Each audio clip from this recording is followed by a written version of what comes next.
بسم اللہ الرحمن الرحیم۔ ابو ہریرہ رضی اللہ تعالی عنہ سے روایت ہے کہ رسول اللہ صلی اللہ علیہ وآلہ وسلم نے فرمایا کہ بندہ اس وقت تک نماز ہی میں رہتا ہے جب تک وہ مسجد میں نماز کا انتظار کرتا ہے تاوقیت کہ وہ حدث نہ کرے۔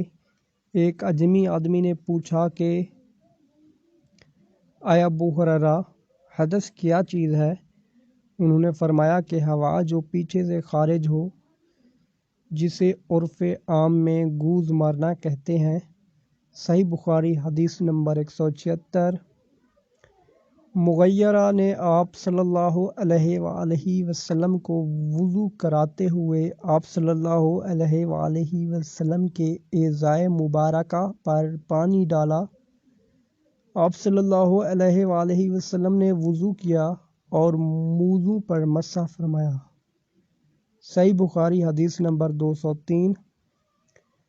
عروہ بن مغیرہ اپنے باپ مغیرہ سے روایت کرتے ہیں کہ میں ایک سفر میں رسول اللہ صلی اللہ علیہ وآلہ وسلم کے ساتھ تھا تو میں نے چاہا کہ وضو کرتے وقت آپ صلی اللہ علیہ وآلہ وسلم کے موزے اتار ڈالوں۔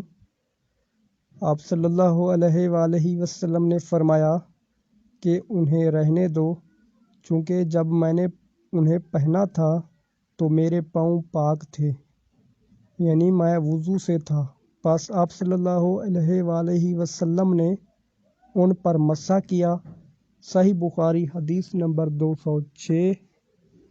اللہ تعالیٰ سے دعا ہے کہ اللہ تعالیٰ ہمیں ان پیاری حدیث مبارکہ پر عمل کرنے کی توفیق عطا فرمائے اور اپنے آقا صلی اللہ علیہ وآلہ وسلم کے نقش قدم پر چلنے کی توفیق عطا فرمائے، آمین۔